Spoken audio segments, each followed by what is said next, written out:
we go. Dun dun dun dun. Oh, hold on. Let me play our countdown. Sweet.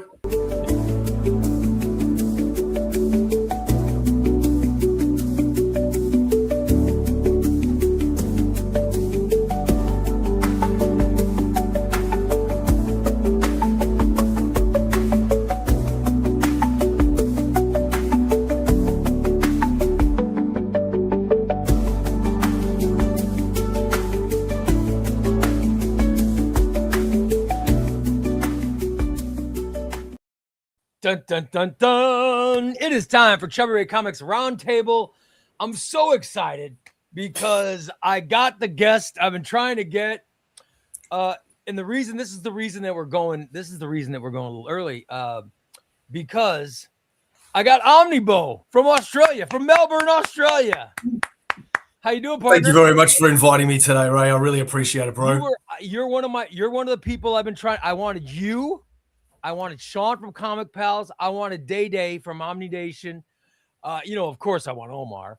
But I'm not gonna get him. It's gonna be hard. Of course, you will. You can get. Omar's been on Aussieverse a few times. You've just got to book it. I just gotta bother him. I want to get OmniDog. So other people, but you were right on the top of my list. So I'm so glad. Number one, I'm glad that you agreed to do this. I appreciate it. We had to start early because what time is it in Australia? It is 7:30 in the morning, and wow. I need to start work in about an hour and a half. So, and I had this show scheduled to start, which would have been at 9 a.m. your time. So I moved it up. Yeah. I moved it. I'm like, OmniBeau is worth it, and I'm going to refer to you as OmniBeau or Beau. Well, I know there's such things as world clocks, but I use James for that, and he told me that it was 8 o'clock my time. So, maybe James, you're letting us down, bro. Yeah, I'm glad I was able to get you because now we could talk comics. All right, so this is pretty standard question for everybody. Let me know how did you get into comics? I was reading. Oh, sorry, I wasn't reading when I was a kid, and my dad really wanted me to read. So I started buying those choose your own adventure books with Steve Livingston and all of those ones. They were pretty popular back in the late 80s, early 90s. And then my dad, he knew how much comics were worth years and years later. So he went into a comic book store in the 90s and bought all these number ones, not realizing that it was the 90s and everything's a number one back then. He expected every comic to be worth a lot. So he dumped me a whole stack and said, here you go. And in them was The Death of Superman. Oh, wow. It was Venom Lethal Protector number 1. And that I was hooked ever since, bro. I think it's awesome. So you were really young when you started. Yeah, I was 9 years old, I think. And that's probably when I started. Is right around, or no, I started. Yeah. What's second grade, third grade? That's like 6 or 7. Yeah, I was right about there. About there. Yeah. And it changes your life. By the way, you got me. Oh yeah, man. Now I'm 43. Did he get you any bag? Did you get a bagged one? Yeah, I did. In fact, that's a Superman bag. You got to get one, brother. I've got the armband right here. Oh, yeah. There we go. Because I'm selling the Death of Superman Omni now with the third triangle years coming out. Yeah. Are you selling? Do you have the expensive one? You're selling the omnibus. Okay. You mean that set down there? Yeah. Look at that. Yeah, there we go. Look at that, everybody. Show that again. That's awesome. Have you guys seen the Tombstone version? Yeah. I mean, look at this. Look, I don't even have that. I do not have that. 1 sec. That's awesome. Oh, we are stuffing this camera up. Hang on. There we go. Beautiful. That's awesome. Yeah, man. Very nice. I was so I couldn't believe I got one because I pre-ordered. What are those going for on eBay? Those got to be for quite a chunk of money. You know what? I haven't checked, but I've heard, now they're kind of expensive. Yeah. I'll be damned. Yeah, that's cool. With only like 1,993 made, I can't. I I didn't want to get one because I thought, how's that going to fit on a shelf? It's not, you know. Yeah, it doesn't. So that's fit. why I didn't get it. Is just because Yeah. I didn't know how it would fit on the shelf. Yeah, man.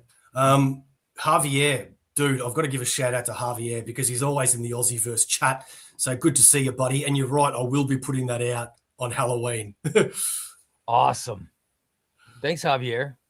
There's already people in. Now listen, if anybody has questions, if you guys got questions, go ahead and ask. But the way Roundtable works is it's just we're just gonna talk comics. I wanted to get the origin story first. I got OmniBeau's origin story. And, you know, when did comics become really important? Like, I mean, I remember reading my first comic. I remember how I got into them, but when they became super important to me, you know what I mean? I remember that. When did that happen for you? When did it go from a simplest little thing to this is really? When did it move up your priority list? So it actually wasn't that far off when I started reading. I started being addicted to Spider-Man around. It would have been maybe about a year before the Clone Saga, right? Oh, wow, okay. So I'm reading Spider-Man and I'm loving it. And Spider-Man's just getting darker and darker and darker because of what he's going through with his parents and all that sort of stuff. And then when Ben Reilly showed up and it was Peter Parker and Ben Reilly first looking at each other, and they're like, you know, who are you? And that was the end of the issue. I was hooked. I thought, and great era. That's a great era of books. Well, a lot of people give shit to the Clone Saga, and I don't blame them. Don't get me wrong. I get it, but that just meant the world to me, man, because I was always looking at it through Ben Reilly's eyes, you know, and I sympathized with the character so much that he was forced to say goodbye to his life. Right. He was forced to say goodbye to Aunt May. He was forced to say goodbye to all of his friends and family. And no one cared. No one cared because he wasn't Peter Parker. Right. So then, you know, Aunt May gets sick and Ben tries to do the right thing and see Aunt May before she dies. And Peter just wasn't having a bar of it. You know, Peter was just like, F you, and was just bashing him. And Ben's like, dude, I don't want to fight you. I've just come here to see Aunt May. Give me a break. And from then, I was just, I was on this Ben Reilly train, you know. And he made me a better person in real life. I like how you had empathy. You immediately got empathy for not the lead character. I like that. I mean, it shows a lot about the person. Well, yeah, I've gone on record before and said that, you know, the reason why Ben Reilly means so much to me is because he could have just stolen Peter Parker's life. Yeah. Very, very easily in multiple times during that saga. And the whole time he didn't. The whole time he was a better superhero and a better human being than Peter Parker was during that time. And his costume, but when he first showed up, he had the when he first went out, he had the ripped up the hoodie, hoodie costume. I loved. That's my favorite. I think that's my favorite Spider-Man costume. Well, I had Danny Fingeroth on Aussieverse recently, and he said that was all him. I love it. I just love it. Sorry, my dog is making noise. Chester needs his treat. Hold on, OmniBeau. Chester needs his treats. Hold on, Chester. What was the book that impacted your life the most? Made you want to become a better person? Well, before that, it was Mouse. That was probably one of the first comics I ever read because being a Jewish guy, my dad had that Mouse book and said, you know, I'm going to try and get my son to read. Plus, I want him to learn about the Holocaust. Yeah. This is a good way to do it. And I read it cover to cover and I loved it. And that had a big impact on me. I think it's, I mean, that's what comics are for. You know what I mean? I think when you get a comic that is, that can affect you like that, it is, it has such meaning because it is a comic and kids will take the comics. You know, right now there's someone on one of my regular viewers, he's teaching young kids with dyslexia. He's teaching young kids with dyslexia to read by using comic books. Yeah, that's fantastic. And my community has donated. We've donated a bunch of paperbacks to him because he's using mainly DC stuff, but he's using mainly DC heroes and trade paperbacks to teach these kids how to read. And I think it's such a special thing. And my wife is, oh my God, she's like, oh, we got to go to Ollie's. We got to go to Ollie's. Why? We got to go to Ollie's.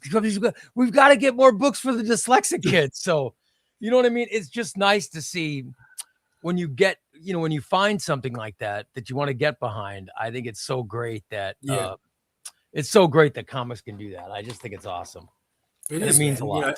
I used to, so I won't say the suburbs because you're not going to know, but I used to, when I had like very limited friends growing up, and you're the long-haired Jewish glasses nerd reading comics, right?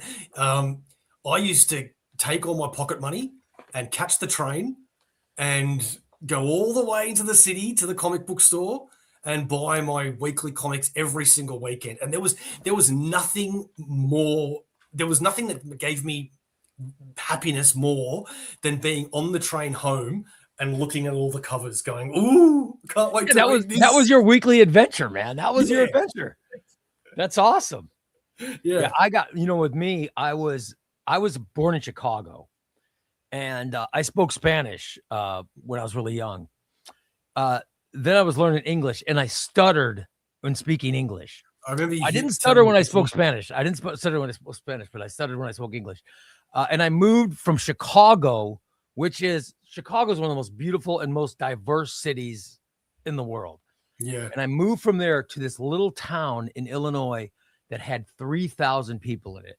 And it is mainly farmers and coal miners when I moved there. And it was all white. And I was like the only brown kid. Mm. And I had no friends when I first went there because, you don't have any friends. You're new. Yeah. And there was a kid in class that had a little bit of money, a little bit of stature, and a really, really nice kid. And I met him, and our bond was at the comics, buying comics at the dime store. There was a little place called the Dime Store where you can go buy your 15, 30-cent comic. And we met each other there, and I was like, oh, we're in the same class, and became friends. And it was through comics. That's the thing that you get from comics. It didn't matter.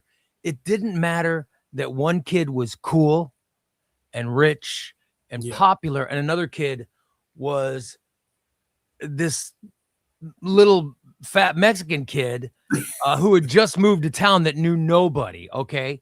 Yeah. The comics brought us because we had one thing in common. The thing in common was we loved to read comics, and it ended up making us very good friends. And he's who I traded my Micronauts #1 to for the Legion of Superheroes, the comic that changed my life and made me such a huge fan of comics. And and it was, and also, by the way, it also made me go from being a poor kid in school and was, they attended bullying. I mean, and then that ended up being the thing that made me, that in sports is what made me go from being the unknown poor kid to eventual class president and one of the cool kids in school. I mean, it was comics. So that's the kind of bond we get from comics is you have an instant community in the world of comics. And it's not so much anymore because times have changed. It's not, I had a music scholarship. So, kids were different in the 1970s and 80s than they are now. It's like now kids celebrate diversity and stuff. I think it's a wonderful time as compared to like when I was growing up. You grew up in the 90s, like you said. I was already, I was hosting my own radio show in the 90s when the Death of Superman was changed the world. I remember people lining up outside a comic store and TV cameras covering it, and we broadcast live and all that stuff because of how big a time that was. for you, that's when you were first getting into comics. Batman's back being broken, Superman dying, Green Lantern becoming evil, Green Arrow dying. All that stuff sort of happened at once. That's when you got into comics. Yeah, which is why I think I've always. So first off, it's weird that Spider-Man is my favorite, right? Mm-hmm. Because I like dark, gritty comics, right? And when I got into Spider-Man, Spider-Man was getting dark, right? And as you said, all of the comics were getting dark because that's what they wanted at the time. So today, I love the Punisher and I love, Criminal, Rick Remender, Criminal, and Brubaker, and things like that. And it's funny that Spider-Man is still there because Spider-Man typically is not a dark comic. Spider-Man is quite a funny comic, right? But I've just always really dug the drama, when it comes to comics, the real dark stuff. And, I never had friends in primary school or high school that ever liked comics. It was always just me. It wasn't until I was an adult that I met people that liked comics. I'm going to turn to Sins Past as you're talking about Dark Spider-Man. Yeah, story. don't you bloody well dare. I'm gonna go to it and I'm going to read aloud to you. There have been some times of Spider-Man that get pretty dark, Yeah. JMS did some amazing things. Which is why in the latest run, you know how they did the whole Green Goblin spear thing and it went into Spider-Man and made him the Spider Goblin. Did you read all that? I haven't read that. No, I started. I am right now. I was one of these people who was so offended by One More Day. I mean, I loved it. I loved it. I thought it was such an amazing story, but I hated what they did. And I refused to read Brand New Day for a long, long time. Finally this year, I read it. I read volume 1. And when I finished volume 1, I was blown away by how good it was. And I immediately read volume 2. I mean, I read them back to back in like 2 weeks' time. It was so good. It blew my mind how much I loved Brand New Day. Let me ask you a question then. Yeah. Are you telling me that you find it reasonable or plausible that Peter Parker would give up his marriage to save an elderly woman that he loves, I know, but is closer to death than most of us anyway? Yes. Yeah, you're right. Yeah. That I just I know. Listen, and he wasn't the only one. Mary Jane decided to give it up too. Yeah, my wife would never give up the marriage. She would never allow me to do it. But I'd never give up what I've got with my partner as well. Like, yeah. I mean, it's easy for me to say I don't have an Aunt May, but I'm just saying, like, I just can't imagine. Aunt May herself would have turned around to Peter and Mary Jane and said, "What are you doing? You're crazy. Let me go." But but I always thought that was, but somehow Aunt May became younger in all this too. I'm not sure how it happened. Yeah, don't even get me started. There's the implausible parts of it. I mean, I did think it was an amazing story and an amazing ending, but what it did, the results were I was angry. I was angry at the results of One More Day and so I refused to read and I didn't read Brand New Day until 2026. That's how long I've got now. I bought all of it. I got Nick Spencer's run. Have never read it. I've got Spencer's run. I've got Joe Kelly omnibus. I have Dark Web. I have Gang War. I've read Gang War. I liked it. So I do have the omnibuses, but I haven't read them yet.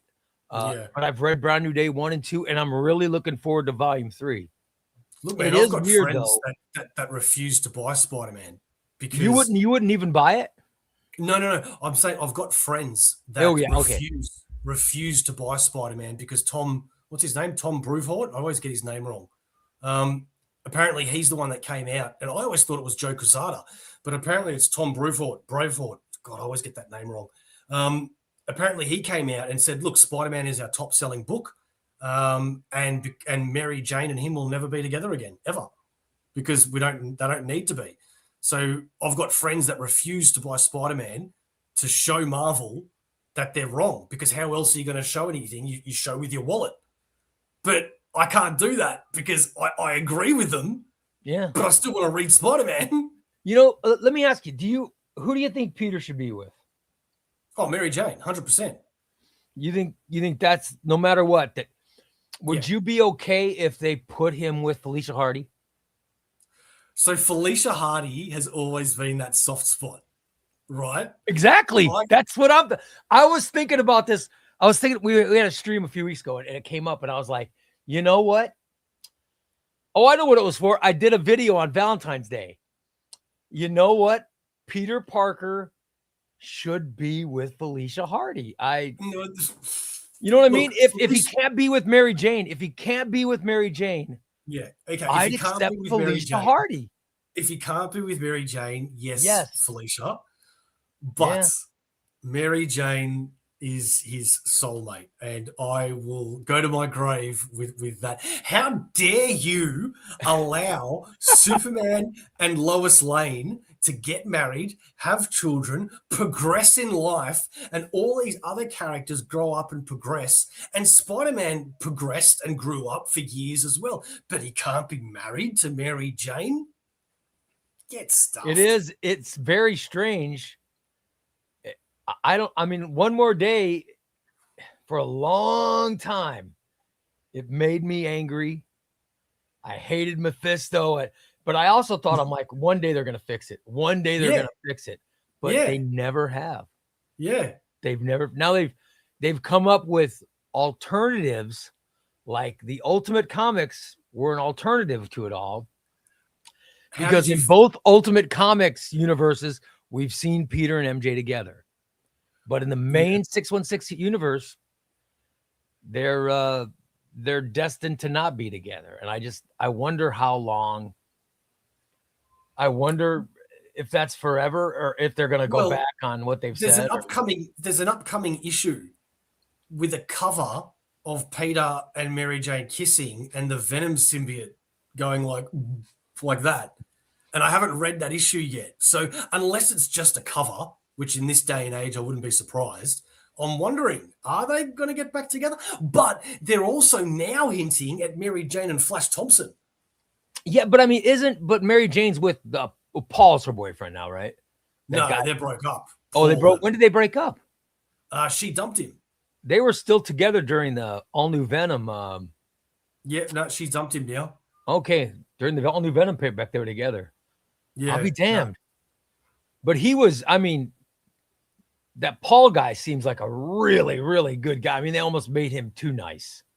He really is a good guy, but I just wish he'd die already. I can't root for the death. I can't root for death of such a nice person. I don't want Mary Jane to have anyone else. Yeah. Peter Parker. But you know what? It's seeing her happy. Let's see Mary Jane happy. I would love to see an established run of Peter and Felicia. Just to see as a couple with. If I was a writer, I would love to deal with that. I think there's amazing stories in there. Oh no, well, yeah, you're right. There is, because I don't really want to say it on air, but like she's the girlfriend that makes you step out of your box. Let's just say, I just there's where Matt Murdock hooks up with Felicia in. I want to say it's during Daredevil, and there's a jealousy that Peter gets with Murdock ending up with her that I think there was something there, and I think they could have Yeah. played with that a lot more. Well, And there's they an might have upcoming missed issue as the, well. you know. I can't remember if it's Black Cat or Punisher. I think it's Black Cat, and I think it's just the cover.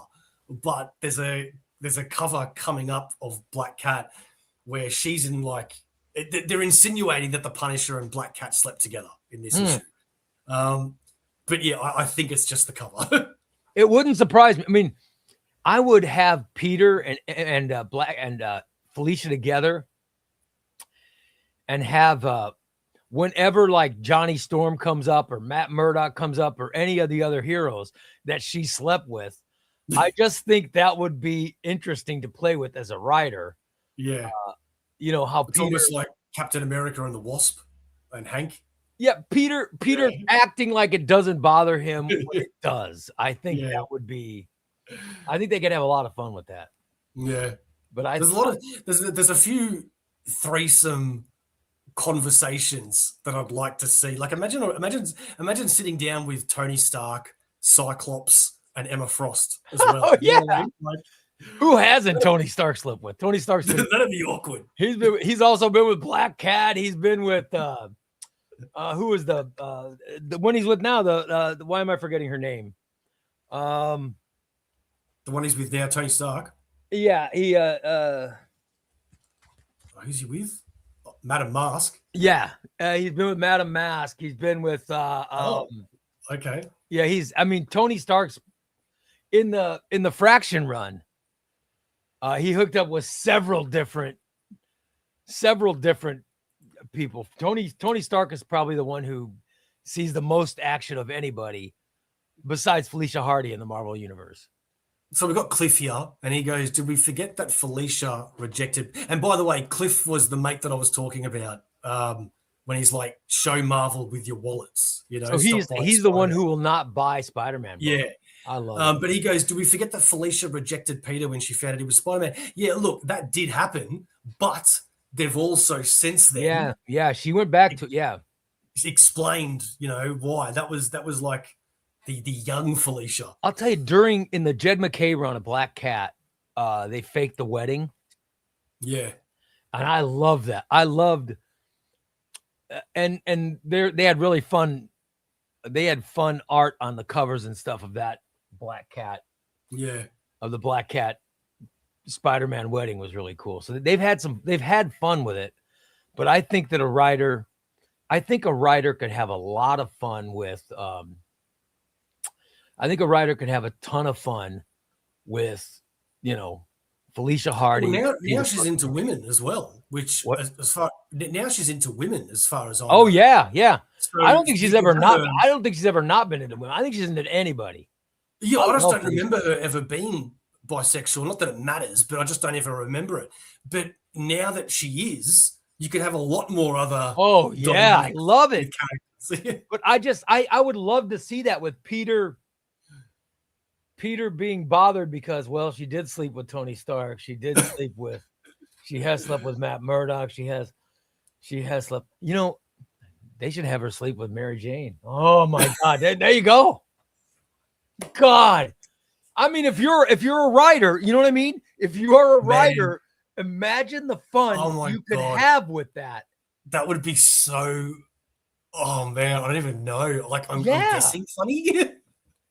I tell you, I love what Ryan North did with her in the Fantastic Four. How Sue Storm hates her, but Sue actually helped her.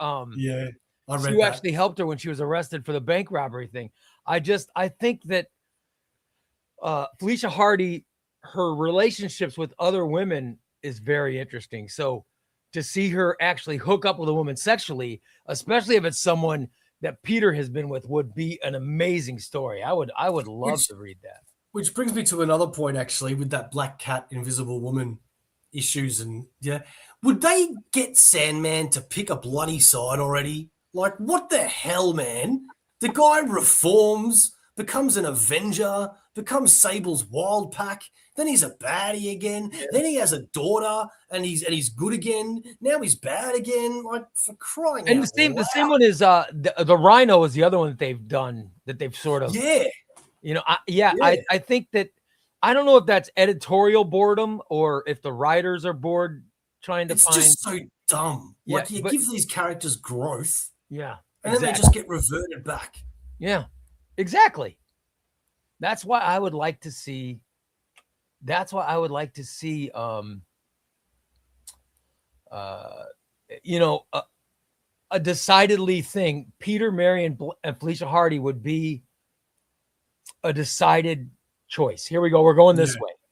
And they could at least hang with for a while. Yeah. And that's part of the problem with comics. A lot of times they will take a growth. They'll take a jump and grow something or evolve someone. And then they immediately replace it. You know what I mean? It's like, instead of really giving it a chance to work. We can have every child that gets created in the Marvel Universe grow up like that. Yeah, they have it. Yeah, they age them up. It's like soap operas. They age them up. Yeah, but you can't, like, oh God, I don't know, man. I don't know. Let's go on to something positive. Yeah. Oh, let me see if I'm missing questions, because I'm so into the conversation that I'm not. Is that the second? Yes, I did. I bought another single issue.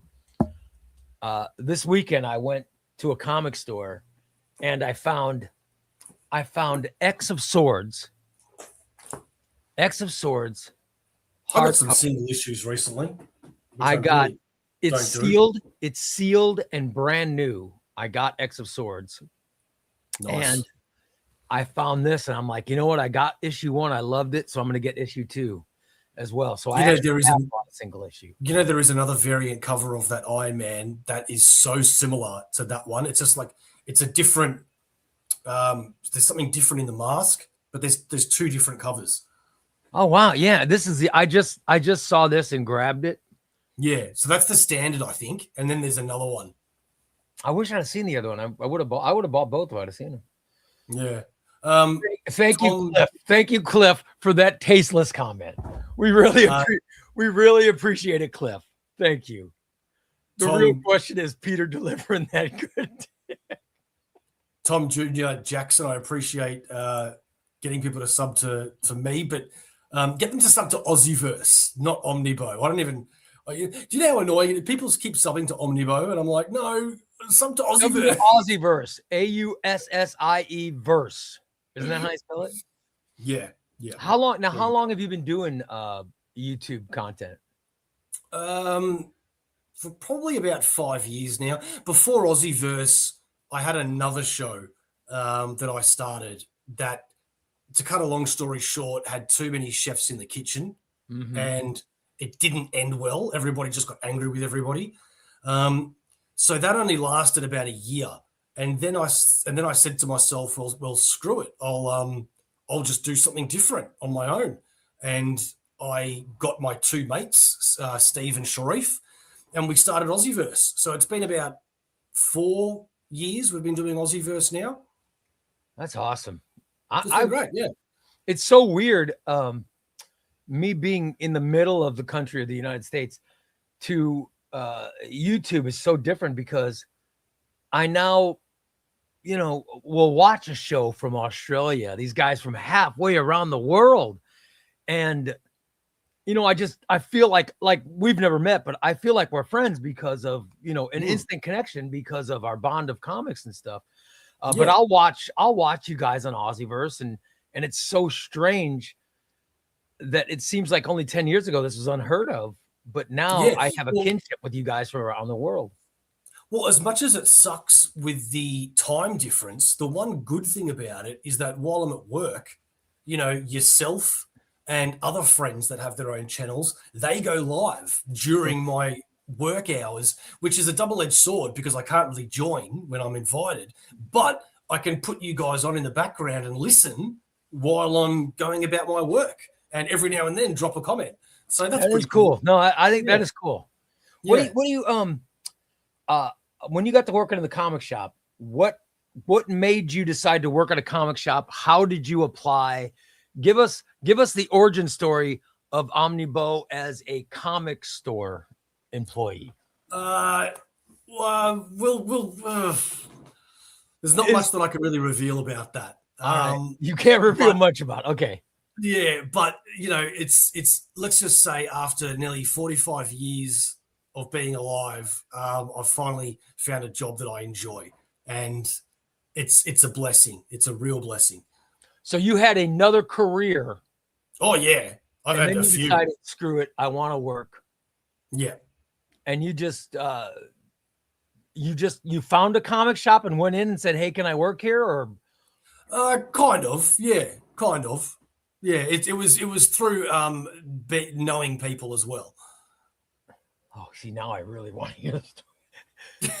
Now I really want to hear. But you did. What was your other job that you did? What was your career that you were in? The one just before that, I had been in the plumbing industry, not as a plumber, but as scheduling, admin, invoicing, all that sort of stuff. Right. Yeah. I was doing that for years, and it was a horrible job Was it a family because business or something? Your plumbing business, or no, it wasn't my family, but the last one was a family-owned business, okay? and it was horrible.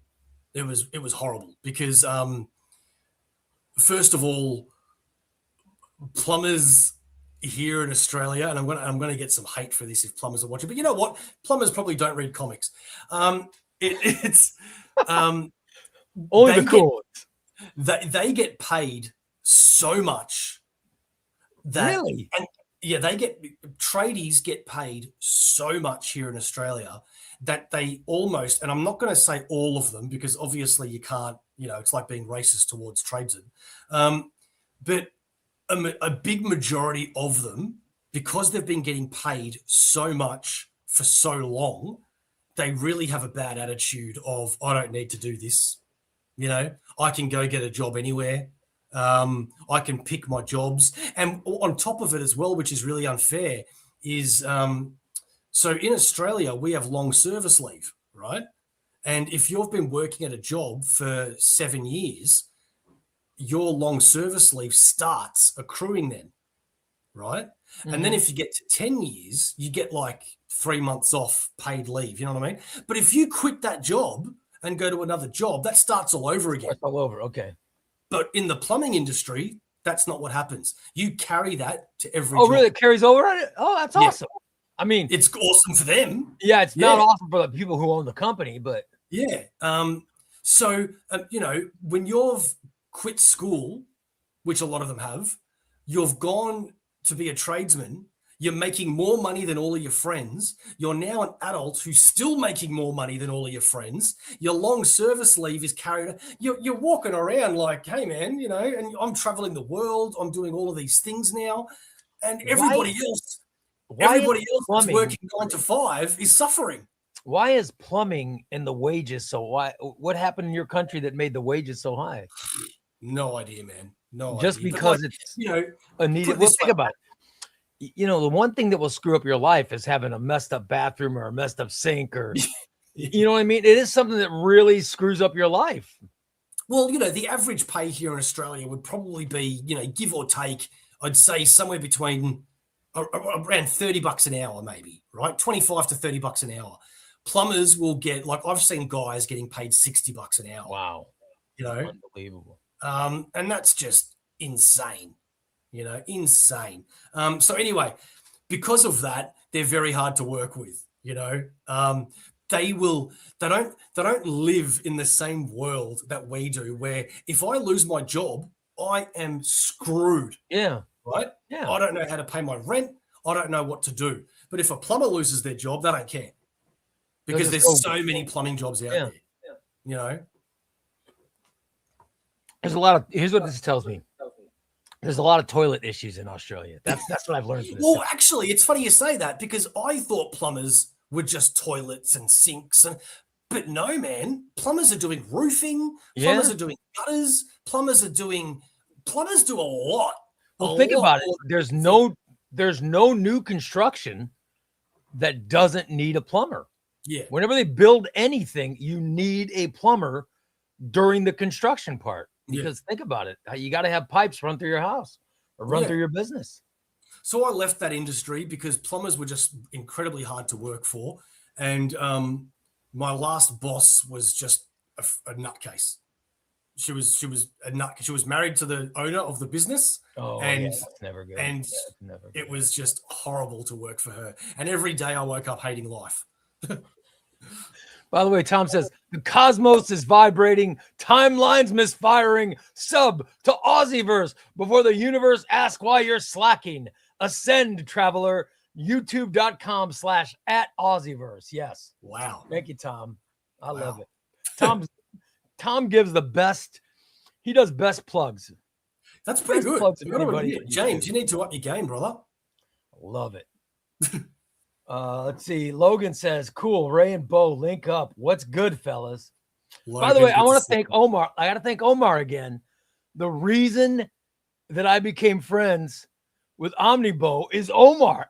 Everybody that I've met cool is, and you know, because my backgrounds, I've come from the world of broadcasting, and the world of broadcasting, it's a bunch of dicks. It really, and I was one of them. I admit I was one of them. Especially the more famous you get, the bigger your head gets, and that's a bigger dick. And at one point, I got pretty well known. So broadcasting is so different from now that I'm able to do this, and this world is so. It's just, I'm telling you, the comics world is the best thing I've ever been part of. I really, oh yeah, absolutely. I'm very, very happy doing what I do now. Thank you, Comics and Tortillas. I appreciate that. Yeah, man, even if I gave up YouTube tomorrow, the best thing that I can say is there's really two groups that I've realized that I've become friends with, two circles, and it's the Omar, Jess, yourself, Sean, Dom, all of that group. And then there's another group, which is where I met Cliff, and there's a few Australian people and a few Americans as well. And a little bit has merged a crossover with Cliff and all that. But all of these people I never would have met if I didn't do this, you know? Yeah. It's amazing. And you know what, Ray? I love your voice. You have thanks, man. I appreciate it. Such a wonderful voice. Oh, thank you. Wow. And I was just a little fat kid who stuttered when I was a kid. No, it's really amazing. Do, man. You've got a great voice. Oh, thanks, buddy. I love your voice too. No, I think I try to impersonate you. I would love to get the Australian accent down, and I try, but I just can't. It's so hard, man. It's so hard. It's so like I can do an American accent, but I can't do Boston or New exactly. York. I can't change it. I have friends from England and Australia now, and it's very easy. It seems very easy for my friends from the UK and Australia to do an American accent. Oh yeah. Same with actors. You see great actors and stuff, or actresses come over and they knock out American accents like nothing. But you very rarely see an American pulling off an English or Australian or Irish or Scottish accent. It's very I've always rare. found accents to be really easy. Really, really easy to imitate, especially American, because with American, all you got to do, is R. It's really weird because Australia is not that dissimilar from the Southern accent of America. Oh, okay. So if you start impersonating someone from the South, if you start impersonating someone from the South, if you start impersonating them, and by the way, you have high money people from the South, and then you have really poor people. Then you have poor people from the South that kind of, if you go from a really Southern accent, you could sort of start becoming a little bit. You could start becoming Australian. I can't get to it now, but it's easier to go from Southern accent to Australian. You sounded exactly like Blanche at the start from Golden Girls. I swear. Well, that's because the Southern hospitality. I've got the vapor, something awful. You know what I mean? That's the Southern accent, but it's not that dissimilar from the Australian accent. And I don't know what the backgrounds are, but I would love to be able to do a proper Australian, or because using my My voice. favorite is Scottish. I really enjoy doing the Scottish accent. Yeah, I don't know why. I can't understand it very much, but I love talking it. yeah, the Scottish accent's fun, man. I like learning. I do like learning accents. Yeah. Okay, so let's get to. We talk Spider-Man. Yeah. Let's get to. I want to give you another big hero. All right, in the Marvel universe, the Avengers. Do you remember early aughts when the Avengers was the focus of everything with Marvel ran through the Avengers? Yeah. Remember Avengers Disassembled and New Avengers, and that led to House of M, and that led to Civil War, and it led to Dark Reign. To me, that is peak. Fear That is peak Marvel. Yes, the Brian Michael Bendis era of Marvel will go down in history as one of the greatest comic eras of all time. Yep. It's why. How does Marvel fix that? How does Marvel get back to that? I don't think they want to, which is what sucks. I mean, let's be real. DC have been kicking Marvel's ass in comics for ages now, right? Yes. Marvel, and again, I don't mean to be negative, but I'm just going to be real. Marvel just don't seem to care anymore about their comic book buyers to a degree where what I'm trying to say is they care more about synergy. They care more about the games and tying stuff in like that. They care about their new readers is what I should say. They don't care about people that have basically spent all of their money for 40 years buying comics. They just don't care. Do you think it's when Disney bought them that this happened? Because in the early aughts, Disney did not own Marvel. They were their own company. They were a publicly traded company on their own. I'd love to blame Disney because that's easy, but I don't think that's really it. I really think it's the people in control. Like this whole, okay, I know it sounds silly saying the whole Mary Jane not being with Peter thing, but that's a good example of, I'm sure if you ask 100 people like Family Feud who Spider-Man should be with, you're going to get different answers. But the top answer is going to be Mary Jane. Mary Jane, yes. Yeah. Right? So why wouldn't you give your audience what they want? And in fact, like you mentioned earlier, they actually mentioned, they went public and said they'll never be together. Yeah. Which is the exact opposite of what most fans want, especially long-term fans. For them to say, no matter what you do, no matter what you do, we're never going to give it to you.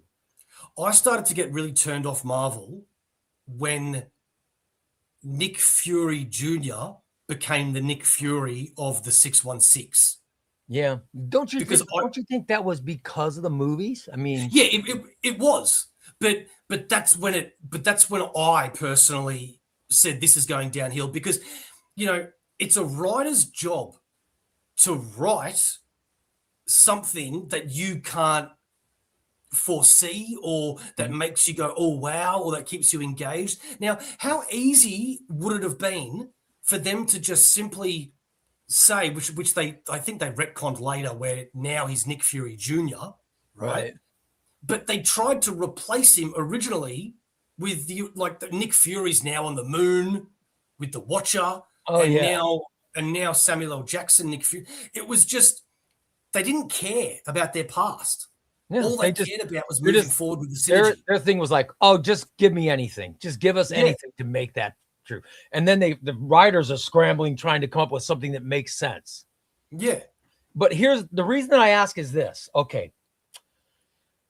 If we do conclude the thing that screwed up Marvel is Disney buying it, okay, then, and we love DC now. We love DC because they've really been making all the right moves for the last 10 years. Disney definitely stuffed up the MCU, 100%. Well, I mean, it seems like Disney bought the comic company. They bought the comic company just so they could own the movie rights. So they bought the comic company for the IP. And then they said, okay, well, we also got to put these comics out. So just do that, whatever. However, they have done very well with collected editions. I will say ever since Disney has taken over Marvel, Disney has looked at the bottom line and said, okay, let's concentrate more on collected editions, which is great. But the reason I ask is this: DC Comics is in the process of being purchased. And how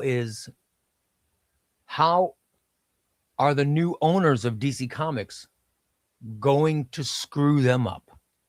So I think it goes to the bigger picture of, if we use Disney and Marvel as an example, how fearful are we for the future of DC Comics? The way I look at that, if you're asking me personally, I am, because I think you're an expert. That's what I'm asking. I like to try to be a bit more positive, because I have so much negativity in my life anyway. Right. That I think to myself, and I use this with most things these days. Even when I'm looking forward to a movie, we don't know if it's going to be good or if it's going to be bad. So there is no point worrying about something being bad until it is bad. Right? Okay, I see that, yeah. Then you can deal with it. Otherwise, you're going through weeks or years of this anguish in your mind of, oh no, DC's going to be bought. What's going to happen to my this and that's all valid. Don't get me wrong, but what's the point? You know, like it's almost like the opposite of when you are expecting your boss to give you a pay rise, or when you want to do a job, right? I always say to my partner, always expect the worst. Because if you're expecting the worst to happen, then then not only are you prepared for that, but anything else that happens is a bonus. Yeah. Right? Mm-hmm. So I do the opposite with that when it comes to what's going to happen with the future of comics. I like to stay positive, and if it's going to be negative, then I'll deal with it then. Do you know what I mean? Yeah, I think my concern is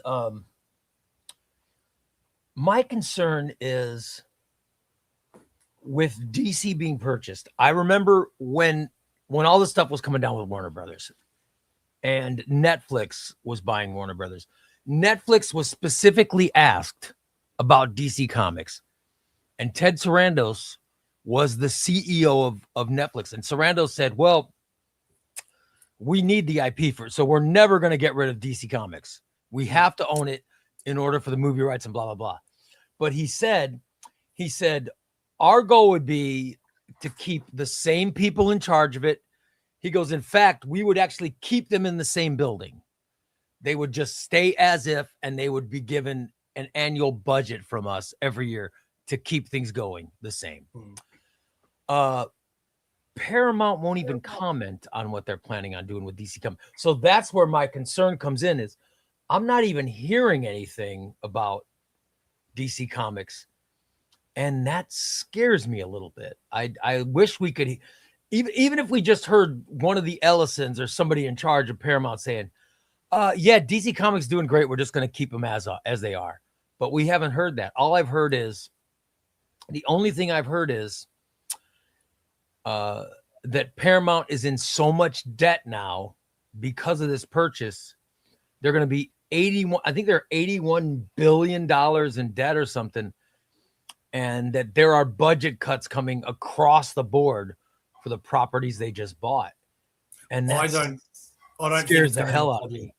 I don't think it's going to be a problem, because when you're in that much debt, you got an option, right? You either sell DC Comics and try to make some of that money back, or you continue and keep making money. Mm-hmm. Now, we said that DC is kicking Marvel's ass, and they are. Right? That's not an opinion, that's a fact. Yeah. Right? At the comic book store, DC is outselling Marvel hand over fist every month. Right? Absolute Batman is the biggest selling title, isn't it, right now in comics? It's made millions. I don't know if it's made billion. No, it's made millions of dollars for DC. Right? Now, I have been a lifelong Marvel fan. Mm-hmm. With loving, the only parts of DC that I would love would be Superman, Green Lantern, a little bit of Flash and their events, right? Mm-hmm. and some Batman, right? Now, because of DCKO, I'm a big crossover guy, right? Yeah. So I've got a whole section of crossovers. I don't care what the crossover is. I love crossovers, right? So when I found out that DCKO was going to have Vampirilla, it was going to have Sabrina, it was going to have all of these guest stars, right? Homelander. I instantly went, oh my God, I need to read this, right? So I haven't read DC for a very long time. And I jump into DCKO, right? And I'm loving it, right? DCKO is now finished. I loved it. And what's happened at the end of that? Now I'm reading all 4 Superman titles monthly. I'm now reading Green Lantern. I'm now reading. So my point is that DCKO did what it was meant to do, and that's get more readers in, right? If DC can get a lifelong Marvel fan to now be converted over to DC, imagine I can't be the only one. You know, we've got 8 billion people in the world. Mm-hmm. There's got to be thousands of OmniBeaux out there that are like, oh yeah, DCKO, right? So in the world handle thousands of OmniBeaux. Well, you know what I mean. I'm just there's got to be the same, right? Marvel just seems to be for the kids. Yeah. You know, even when that's things at least that's they're focused on the kids. Yeah. Even when things are really serious now in Marvel and it's really, really serious, it's still a little immature. Mm-hmm. Where DC, it's like they're writing, it's like the wrestling.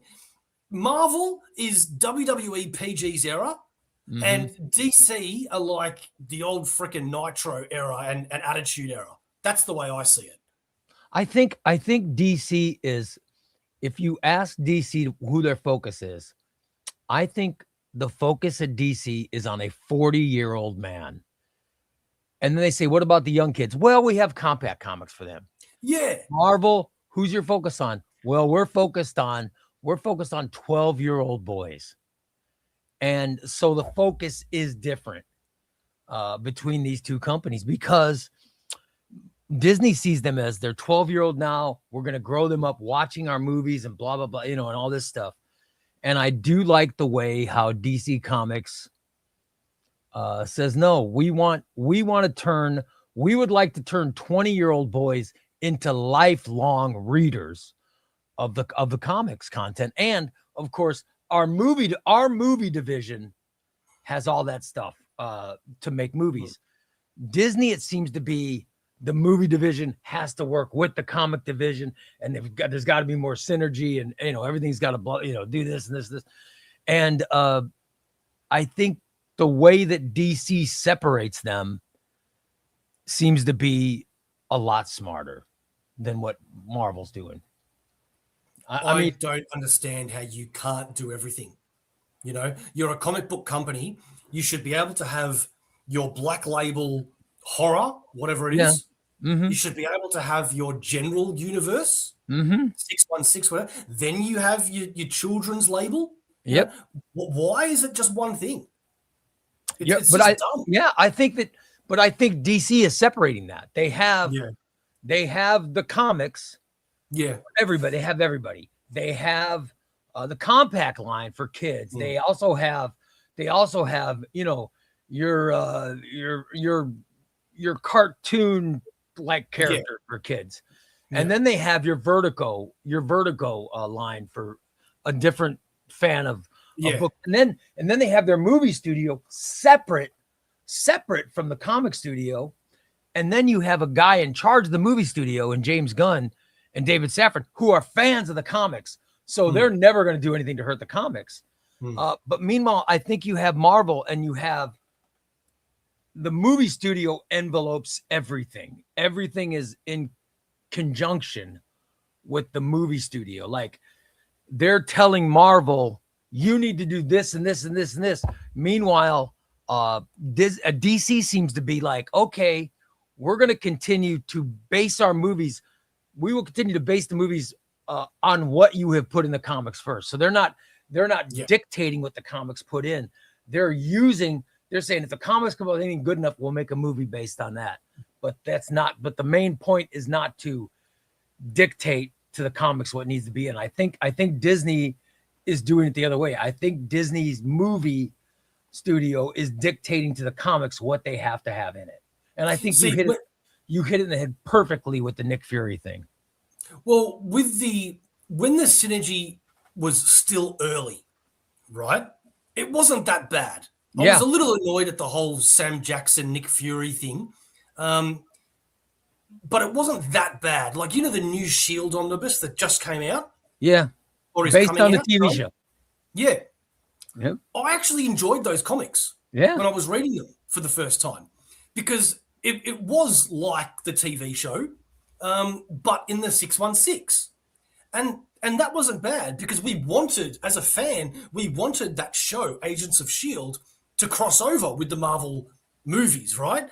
And it wasn't really happening except for that one character in Coulson. So in the comics, it was happening, and that was cool. That's the way it should be done. Thank you so much, Spiral. But then it just got ridiculous, Then it just got ridiculous, like, for example, like, let's just say, I'm not saying this is what actually happened, but I'm just going to use She-Hulk as an example. Let's say that She-Hulk was a certain kind of tone in the comic. Mm-hmm. Then the She-Hulk series came out, which was very fourth wall breaking and all that. And I know that that's what She-Hulk used to do years ago, but because the show did it, now in the new comics, it's more like the show than the past She-Hulk run. Does that make sense? Yeah. What I just said, it wasn't confusing. No, I think it makes sense. Yeah. And that's what's annoying. I just, when I worry, and I know we don't know, but I am worried about DC being purchased, and I look at and like I said, I'm probably wrong, but I look at the greatness of that early 2000s era that we were just talking about, and the greatness, how everything went through the Avengers and it was so good, and blah, blah. Yeah. And what happened for it to get where it is so bad now? And the one thing that sticks out is Disney bought the company. So that's my worry is another big media, because DC has been owned by a movie studio forever. But now another studio buying it, I wonder how it's going to affect it. So, well, Marvel's been in trouble for a while now, and everybody knows the story about it. They wanted quantity over quality. Yeah. And that bit them in the ass. Uh-huh. Now, most of the world doesn't have any faith in Marvel movies and TV shows, right? Yeah. And I've been telling people for years, yes, it's been shit, but just wait for Doomsday, wait for Secret Wars, and that's how they're going to write their shit. Yeah, I think Doomsday is going to be great. Secret Wars will be awesome. But so many people just don't care anymore. Yeah. Endgame, after Endgame, it was just crap. But you know what? They were on top of the world after Endgame. Yeah. They literally, they could do no wrong. And then what did they do? They decided to do wrong. Who's the best current creator at Marvel, in your opinion? OmniBeau's opinion. Who's the best creator? Who is the best creator? Man, that's tough, man. In the early 2000s, you could say it was Brian Michael Bendis. Who do you say in 2026?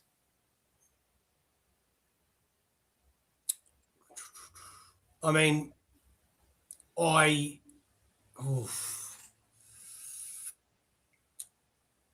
it's got to be people that are working at DC, I'd have to say. I'm saying, but for Marvel, just specifically for Marvel. Oh, sorry, for Marvel. Who's the top creator for Marvel right now? Is it Zdarsky? Is it? Actually, you know what? Yeah, I love Chip Zdarsky. Okay. I love everything about that man. And yes, anytime I see Chip Zdarsky's name on something now, I want to read it. So I think you answered my question for me. So is Zdarsky the 2026 version of Bendis? I wouldn't go that far. I think it's a bit early to say that. Maybe ask me after Armageddon, Yeah. because that's his new thing that he's working on. Um, I like Zdarsky not only because of his humor, but when you watch Zdarsky be interviewed and talk, and if you read his newsletters and all that, it's like I'm doing it or you're doing it. It's like a mate, Yeah. you Yeah. know. He's somebody that you can say, man, I'd love to have a beer with that guy. You know what I mean? Right. He's Where with someone other that people, it's a instantly bit, say, I would you love know, to be friends with that guy. He'd be a great like conversation. Irezi has just said Hickman, right? Now, my favorite Fantastic Four run of all time is Hickman. Yeah. My favorite Avengers run of all time is Hickman. There was another the Shield series by Hickman is unbelievable. I love that. So Hickman is very hard to not say, but there's a few times with the Hickman things I feel like I'm reading Grant Morrison where I'm like, what? Like, this is just a little bit above my head. He's not as weird as Grant Morrison. Yeah. Morrison would Jed go above McKay's your a good head one. to take North pride is a in good it. one. What was that? Jed McKay and Jed Ryan McKay. North. Yeah, I love Jed. They're good ones. Ryan North. There is a new Hickman Spider-Man comic coming out soon, which I'm very excited about because I've been dying for Hickman to do Spider-Man. Was it a mistake to end the Ultimate Universe?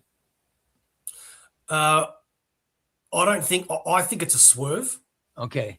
I don't think they are ending it. I think that it's a massive swerve. But the Ultimate Universe started really strong, but then it just died, man. Like, I just don't care anymore. Well, Ultimate Spider-Man by Hickman started Yeah. super strong.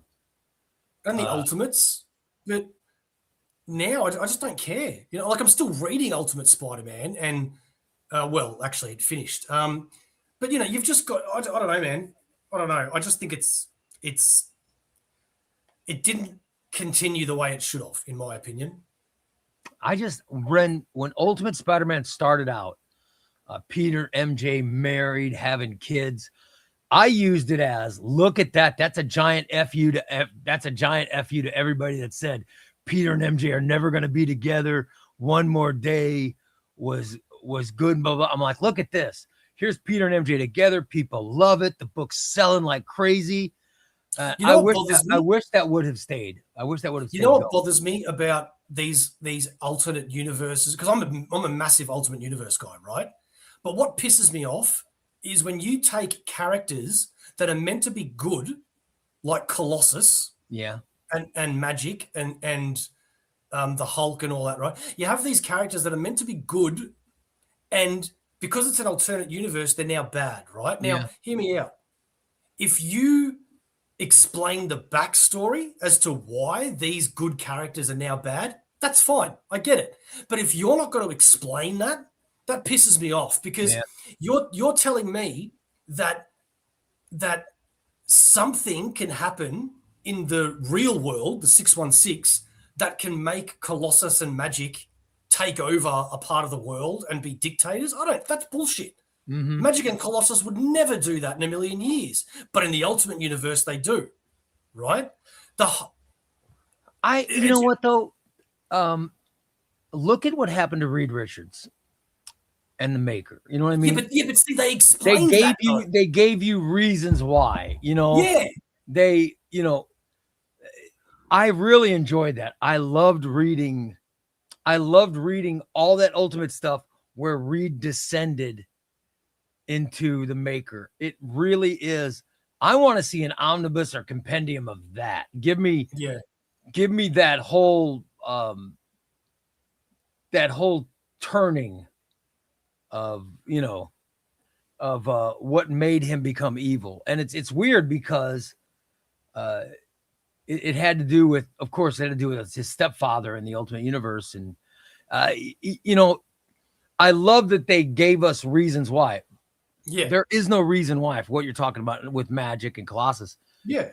That we didn't get a chance to read the story. So I think that's why so many people are fans of the Maker, and they love the Maker's evil, but they never really bought in to other people being evil.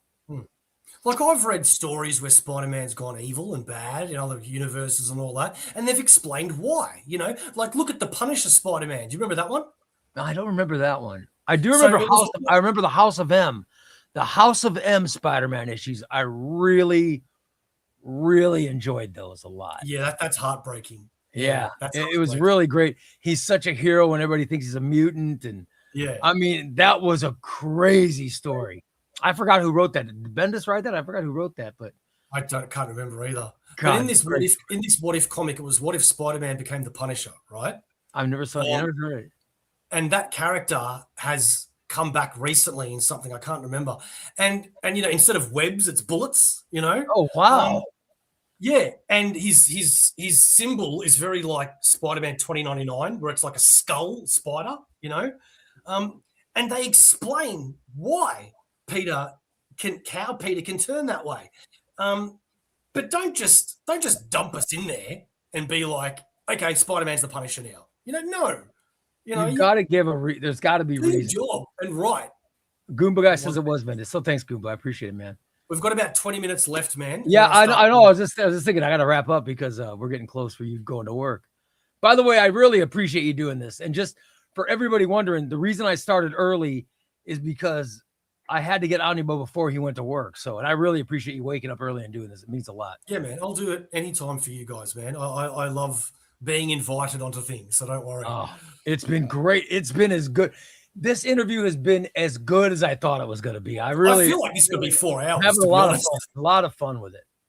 I think because I love talking comics with somebody that really gets them. You know what I mean? Well, if you ever want to do this on your Friday night, my Saturday day, or your Saturday night, my Sunday, like on a weekend, we get some time. Hell yeah. Then I can be here for a while. James wants to know if you voted in the 2026 Most Wanted Marvel Omnibus poll yet. I did actually, and I haven't seen your video yet. Do you want to know my picks? Yeah, mine's good. I mean, mine's good because I love my picks. Do you want to know my picks? Yeah, I love my picks were my number one was Iron Man by Matt Fraction and Salvador La Roca. I love that Iron Man run. Yeah. That was my favorite last year. I want to know what? Samantha's here. Hey, Samantha. Oh, thank you. Oh my God. Look at that. I'm being grouped with you. I love it. Oh, she's fantastic. Everybody needs to go check out Samantha on TikTok. She does some great TikToks, man. Oh, I'll have to check her out. Yeah, she's really good, man. There's one TikTok she did that I so want to steal off her, but I just can't because it's obvious I'd steal it, She did this one.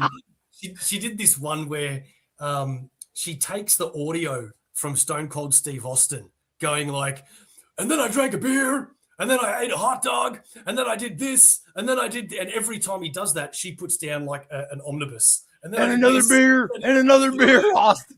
And it's like, oh man, that was such a good one. It's fantastic. I got to check her out. So my voting really pissed me off because when I started, it obviously starts with like Avengers, right? And I am dying for that era that we spoke about, Disassembled, Dark Reign. I want all of that in omnibuses, right? I want Siege, Fear Itself, Civil War, all of that, right? So my 10 were all Avengers, right? Okay, what was your number one? Well, that's when I went, no, I can't do that, right? Because there's so much Spider-Man that I want. There's so much Punisher that I want. So I split it up, and I went one, Spider-Man Clone Saga Aftermath, Volume 1, because obviously, I want that Spider-Man era. Now, another way that I vote, which is really selfish, but it's my votes, is I love selling my trades and my hardcovers when an omnibus gets announced, right? And when you have runs that are really convoluted with their trades, I love having it all in one book. Yeah, I love Civil War because of all that stuff. Yeah. So my second one was Spider-Man, Marvel Knights, and Sensational Spider-Man. All right. I'd love to have all that together. Mm-hmm. My third one is The Scarlet Spider, Ben Reilly by Yost and David. So it would have both Ben Reilly. It would have Ben Reilly and Kane's Scarlet Spider together. All right. Number 4 was Punisher by Greg Rucka. Oh yeah, I think that was my number 5. I think I love that run. Yeah. And the artwork, Marco Cacchetto's artwork was outstanding. My I love 5th that run. is Punisher Max Companion. Oh yeah, Because it pisses me off. It pisses me off having all Punisher Max in Omnis, and then you got a few trades of the one shots. 6 is Punisher War Journal by Matt Fraction. oh yeah. 7, which was hard not to put higher because I really want this.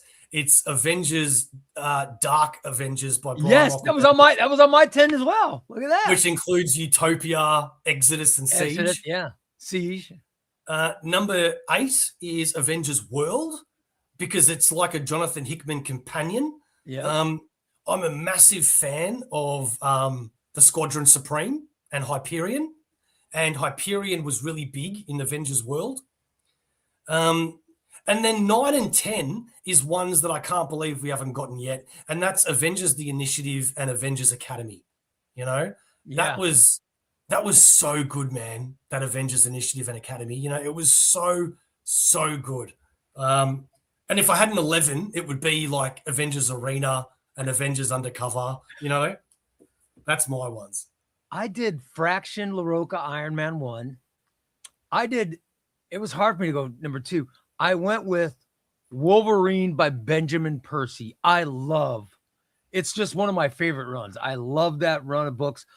It was so good. I love Jeff Bannister, who was a CIA agent that became his friend. And all that stuff is so good. Yeah. Then I went with Dan Slott's Amazing Spider-Man Big Time as number 3. I really want I think both of these are wasted votes, man. I think both of these are going to come no matter what. Well, I'm reading because I told you I'm reading Brand New Day, so I want everything chronological. Yeah. So I have it to read. So I read it right when it's when I'm there.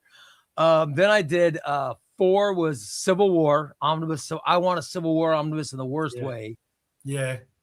And then 5 was 5 Punisher. It might have been 5 Punisher by Rucka and Cacchetto. Then I'm just off the top of my head. Then I had Dark Avengers.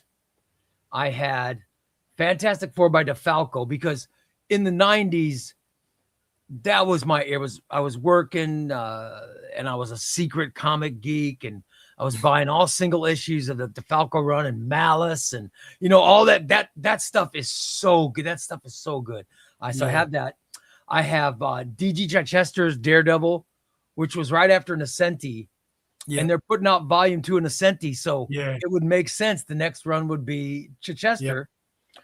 And then I had, you'll love this, the event Dark Reign Companion. I would love the Dark Reign era. Might be my favorite. It might be my favorite of all that stuff. I love you and me, brother. You and me. Absolutely. The reason I love the Fraction LaRocca run is because that's got World's Most Wanted in it, which is basically the Dark Reign era. Iron Man trying to keep Norman Osborn from getting the technology. I just think that's so great. By the way, the Rick Remender Punisher sucks, but the one thing that's good in it is the Dark Reign part. I would love it if I could get rid of all of those Fear Itself hardcovers. Yes. Fear Itself would be a great omnibus. Fear Itself is collected in it's a Thor. Thor. The story is collected in the Thor omnibus. Yeah. But we need entire Fear Itself only omnibus. That would be great. And Secret Invasion. I know they've done an omnibus of it, but there is so much missing. It's right here. There is so much missing from that. And all it has is Secret Invasion and the New Avengers. And I think it's got the New Avengers and Mighty Avengers in it. Yeah. But it needs we need so a much companion. more. We need a companion. Yeah, it needs so much more. It really, really does. Well, listen, OmniBeau, I know you're up against the clock and you got to go. I want to thank you, buddy. I really appreciated this. This was fantastic. I feel the same, man. I really appreciate being invited, especially when you've got so many people talking to you all the time. It's good to know that I'm not out of sight, out of mind. So I really appreciate that, Ray. Oh, you were one of the first people I wanted to get on the roundtable. Is just going to be me and another content creator talking comics. And I'm so glad that I was able to get you. It means the world to me. I really appreciate it. And I owe you, brother. Whenever you just let me know when you want to collect, I owe you. I thank you so much for being yeah, man. Hey, I'd love to have you on Aussieverse and do the reverse. Oh, let me know. Let me know. I will gladly. I've watched you guys. I love you guys. I'd love to be on. Great. Just let me know. Everyone, listen, I'll end this show. And then I just want this show because it's such a great interview with OmniBeau. I'm very happy with it. So I'm going to end this show. I'm going to go to the bathroom and stuff. And then I'll start a ChubbyRay Comics live in about 10 or 15 minutes. So it'll be a completely different broadcast. In the background. Do that. But man, I really appreciate it, brother. I hope you have a good day at work. I hope you sell lots of comics. And I can't wait till I'm sure we'll end up on a near mint condition broadcast soon, or I can't wait to see you again. And get hold of me. I wasn't sure because, the panel that we did, everyone was invited back but me. And I went, we did the compendium. Did we do the compendium, right? Was it the compendium? No, what did we do? It was you. Marvel Celeste. We did solicits. Yeah. I'll ask them next time. I'll go, hey, where's OmniBeau's invite? Because I seem to be, I've done the last couple of Marvel solicits and DC solicits. Yeah. By the way, are you like me? I am honored. If Omar asked me to do anything, I'd jump through burning hoops to do it because I love the guy is so nice. He is a genuine person and he's just very nice. I'd do anything for him. Yeah, but I feel that way about a lot of people in this community. I feel that way about Omar. I feel that way about you now. I feel that way about James. I feel that way about Omnidog, Batmantha. There are people that all they have to do is message me and say, I need you this time, this day. You've just got to work out the time conversion for me. Or otherwise I need to go to James. I'm telling you, it's awesome because I come from a world of entertainment in radio that's so competitive and everybody can't wait to stab you in the back. It was so weird. Of course, radio's dead now because of the internet, but it was so weird to come from that extremely competitive field to get into something as wonderful as the comic community has been. I tell you what, though, I do really wonderful. It's really good. I tell you what, I do get jealous though because I honestly feel like because we're an Australian show and our times are different, it's a lot harder to get to subs where Americans get it a lot easier. I've seen channels that have either not been around as long or, in my opinion, aren't that great.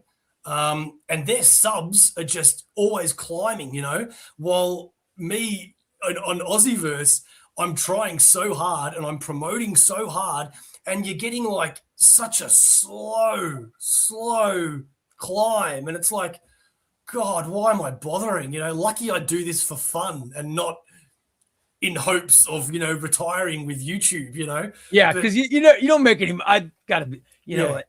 You can make some, but you don't make a lot of money with YouTube. No, it's just more fun. Hey, Tom, make sure we plug Aussieverse in every show from now on. I love it. Because I always plug Sean at Comic Pals and I plug Omar, and not that he needs it, but and Jess, you know what I mean? I'll make sure we plug Aussieverse every show too. Thank you very much. I really appreciate it, brother. It's great to spend time with you. And we'll talk again soon. We'll talk soon. Everybody, this has been Roundtable. I'm ChubbyRay. I'll be back in about 10 minutes with ChubbyRay Comics Live. We'll talk to you guys later. Bye, everybody. Thank you for the people that subbed. Awesome. Yeah, sub to Aussieverse. Later, guys.